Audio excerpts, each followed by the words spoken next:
नमस्कार दोस्तों और नए स्टूडेंट्स जो कि ब्लैक डायमंड क्लासेस को ज्वाइन कर रहे हैं। मैं आपको बताना चाहूँगा कि ब्लैक डायमंड्स क्लासेस जो है वो अब एक नया सिलेबस लेकर आए हैं जो कि MCL का एग्ज़ाम जो होने वाला है उससे रिलेटेड क्वेश्चन पेपर्स के साथ, नए टॉपिक्स के साथ और साथ ही साथ जो लोग चाह रहे थे कि सर टेक्निकल्स जो है वो हमारे दीपक साहू सर तो पढ़ा रहे हैं मगर नॉन टेक के लिए हमारे लिए कौन है या हमारे लिए क्या होगा। इसके लिए सर मैं बताना चाहूँगा कि साहू सर ने 2 नई फैकल्टीज़ को लेकर आए हैं, जिसमें से मैं बताना चाहूँगा अमरान सर आपके आएंगे जो आपको जीके और जीएस पढ़ाएंगे। साथ ही साथ मैं आपका परिहार सर जो है आपको मैथमेटिक्स और रीजनिंग से रिलेटेड जो सवाल है वो पढ़ाऊँगा।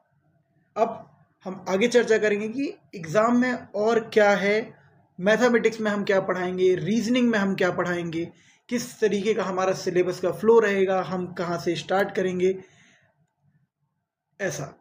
इसके लिए मैं बताना चाहूँगा कि मैथमेटिक्स जो हमारा है, जो एक इम्पॉर्टेंट टॉपिक है, उसमें जैसा कि आप स्क्रीन में देख सकते हैं इसे एक समराइज फॉर्म में लिखा गया है और दिखाया जा रहा है। 3 मेजर टॉपिक इसमें रखे गए हैं। पहला है आपका नंबर सिस्टम, दूसरा आपका है प्रॉब्लम बेस्ड ऑन अर्थमेटिक्स और तीसरा है ज्योमेट्रिक मेंसुरेशन। एक नॉर्मल एरियाज में आपको बताना चाहूँगा कि नंबर सिस्टम हमारा जो है उसमें 5 टॉपिक्स हमारे कवर रहेंगे कि नंबर्स क्या होते हैं, नंबर से हम किस तरीके से खेलते हैं। इसमें मैथमेटिकल ऑपरेशंस होंगे जिसमें हम जोड़ना, घटाना, गुणा करते हैं।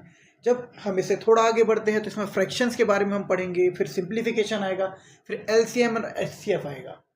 इसके बाद हम इससे थोड़ा आगे जब जाते हैं, जब हम डे टू डे लाइफ में जाते हैं तो हम देखते हैं कि सवाल हमारे मैथ से हमेशा जुड़े हुए हैं कि एक बाइक जा रही है किसी तेज स्पीड से, वो कहाँ से कहाँ पहुँचेगी, कितने टाइम में पहुँचेगी।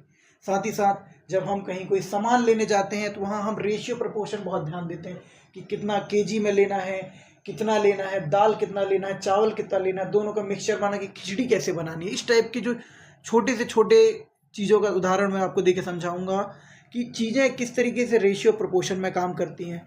क्लासेस होती हैं, सब्जेक्ट्स होते हैं, सब्जेक्ट्स में नंबर आते हैं, उसमें हम परसेंटेज और एवरेजेस की बात करते हैं।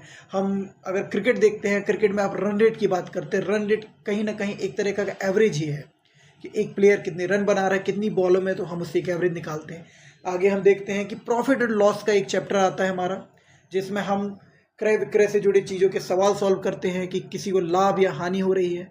इसके थोड़ा आगे हम देखते हैं कि हम सिंपल इंटरेस्ट, कंपाउंड इंटरेस्ट के बारे में पढ़ेंगे कि हमारा जो रेट है, हमारा टाइम है, हमें ये लगता है बैंक हमसे पैसे लेता है, कभी हम बैंक से पैसे लेते हैं, हम इन पे हमें क्या पैसे मिलते हैं, इससे रिलेटेड जो सवाल होते हैं वो हम सिंपल इंटरेस्ट, कंपाउंड इंटरेस्ट, जिसे हिंदी में हम साधारण ब्याज और चक्रवर्ती ब्याज कहते हैं, से रिलेटेड सवाल सॉल्व करेंगे। आगे अगला टॉपिक रहेगा हमारा टाइम, डिस्टेंस और स्पीड का, जो कि आप जानते हैं ट्रेन की स्पीड से रिलेटेड बहुत सारे सवाल आते हैं, वो हम इसमें सॉल्व करेंगे। एरोप्लेन की भी कुछ स्पीड और रिलेटेड सवाल इसमें कभी कभी आ जाते हैं, वो हम इसमें सॉल्व करेंगे। और हमारा जो तीसरा सबसे बड़ा टॉपिक आता है वो आता है ज्योमेट्री और मेंसुरेशन का। इसमें हम एक आयामी से लेकर 2 आयामी, जिसे हम 2 डायमेंशन कहते हैं, और इसके बाद हम 3 आयामी, जिसे हम 3 डायमेंशन ऑब्जेक्ट्स कहते हैं, इनसे related area, surface area, volume, ये जो चीज़ें हैं वो हम इसमें कवर करेंगे। इसमें हम जो सवाल एक नॉर्मली हम समझ सकते हैं कि किसी लॉन में अगर हमें फुटपाथ बनाना है, वहाँ पर टाइल्स लगाई जाती हैं, इस टाइप के इसमें सवाल आते हैं। चूँकि सवाल बहुत अच्छे होते हैं, हम आगे इसमें डिस्कस करेंगे। अब सवाल आगे आता है कि सर ये तो मैथमेटिक्स का हो गया, बाकी इसके बाद भी क्या है। तो इसके बाद अगला जो टॉपिक आपका आएगा वो आएगा रीजनिंग एबिलिटी में। रीजनिंग एबिलिटी में आप चाहें तो स्क्रीनशॉट ले सकते हैं यहाँ पर। इसमें हमने इसे 7 to 5 मेजर पार्ट्स में डिवाइड किया है, जिसमें हम एनालॉजी के सवाल रहेंगे, वर्गीकरण, क्लासिफिकेशन रहेगा, नंबर जो सीरीज़ आती है, अल्फ़ाबेटिकल जो सीरीज़ आती हैं, उनसे रिलेटेड इसमें सवाल सॉल्व किए जाएंगे। इनके बारे में गहन अध्ययन हम करेंगे। हम कोडिंग डिकोडिंग के बारे में पढ़ेंगे, ब्लड रिलेशन के बारे में पढ़ेंगे, सिटिंग अरेंजमेंट और दिशा से रिलेटेड जो सवाल आते हैं वो हम इसमें पढ़ेंगे। साथ ही साथ इसमें हम एक और टॉपिक कवर करेंगे जो है घड़ी और कैलेंडर। कभी कभी सवाल आते हैं कि मिरर में हम देख रहे हैं किसी घड़ी को, उसमें कुछ समय बज रहा है, तो रियल में वो कितना समय बज रहा है, या कैलेंडर में कि किस तारीख को कितना दिन होगा या कौन सा दिन होगा। ये सवाल इसमें आते हैं जो हम कैलेंडर्स पे पढ़ेंगे। आपके लिए मैं बताना चाहूँगा कि अभी जो बैच है उसमें एक नया आपके लिए एक बोनस पॉइंट दिया जा रहा है, जो रहेगा आपका लैंग्वेज बेस्ड क्वेश्चंस।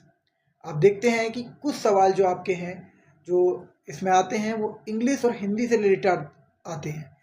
हिंदी के लिए अभी बेसिकली कोई ऐसा बैच नहीं रखा गया है, क्योंकि हिंदी मुझे मानना है कि भारतीयों को हिंदी है तो आती ही है, और अगर उससे कोई रिलेटेड कोई क्वारीज है तो आप ज़रूर कमेंट सेक्शन में कमेंट कर सकते हैं कि सर हिंदी से रिलेटेड कोई जो टॉपिक आपको लग रहा है, चाहे वो वन वर्ड सब्स्टिट्यूशन जिसे हम कहते हैं कि एक शब्द के लिए हम बोलते हैं, या फिर अलोम विलोम, जो भी आपकी समस्या आती हैं, अरेंजमेंट होता है, जम्बल सेंटेंस होती है, ये जो भी आपको समस्या हिंदी में है वो भी आप पूछ सकते हैं। इंग्लिश में यहाँ जैसे कि आप देख सकते हैं कि हम सेंटेंस कंस्ट्रक्शन के बारे में हम पढ़ेंगे। सेंटेंस में जिसमें नाउन प्रोनाउन वर्ब्स जो होती है वो किस तरीके से एक शब्द जो है एक वाक्य है वो बनता है।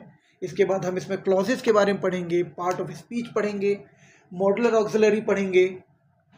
इसके बाद हम देखते हैं कि इसमें हमारे जो आगे के टॉपिक हैं वो है आपके कंजक्शंस के। कंजक्शन जिसे हम लिंकिंग वर्ड कहते हैं, मतलब कभी कभी हमें कुछ चीज़ों को जोड़ना पड़ता है, कुछ शब्द जोड़े जाते हैं, कुछ सेंटेंस जोड़े जाते हैं। जैसे कि हम देखते हैं कि टाइम हो गया, कॉजेस हो गया, रीज़न, रिजल्ट, कंडीशंस जो आती हैं, इनसे रिलेटेड कुछ शब्द होते हैं जो हम इसमें जोड़ते हैं, जैसे सो, दैट, ये सब वो हम कंजक्शन में पढ़ेंगे। इसके बाद टेंसेस आप जानते हैं, जिसे हम हिंदी में काल कहते हैं, काल 3 प्रकार के होते हैं, उनके बारे में भी हम इसमें डिस्कस करेंगे। और सबसे इंपॉर्टेंट होती है वोकेबलरी, जिसे हम कहते हैं शब्दावली। किसी भी लैंग्वेज को समझने के लिए शब्दावली का समझना बहुत ज़रूरी है, क्योंकि जब तक आप शब्दों के अर्थ नहीं जानेंगे तो आप उस लैंग्वेज को नहीं समझ सकते। और जब वोकेबलरी आपकी अच्छी हो जाती है तो हम आते हैं उसी में सेंटेंस अरेंजमेंट में। जंबल सेंटेंस आते हैं, एक सेंटेंस दिया होता है जिसमें कहीं वर्ब और कहीं नाउन आगे पीछे रहते हैं, जिसे हमें समझकर जोड़ना होता है। और जब हमारी वोकेबलरी अच्छी होती है तब हमारा सेंटेंस अरेंजमेंट बहुत अच्छा हो जाता है। दोस्तों स्टूडेंट्स, जैसा कि हमने डिस्कस किया कि हम मैथमेटिक्स, रीजनिंग एबिलिटी और इंग्लिश के बारे में आपको क्लासेस देंगे। अब आज के लिए मैं विराम लूँगा आपसे और बताना चाहूँगा कि अगला आपका जो टॉपिक है वो मैथमेटिक्स से रिलेटेड आएगा और उससे रिलेटेड उसके सवाल रहेंगे। तो तब तक के लिए बने रहें। धन्यवाद।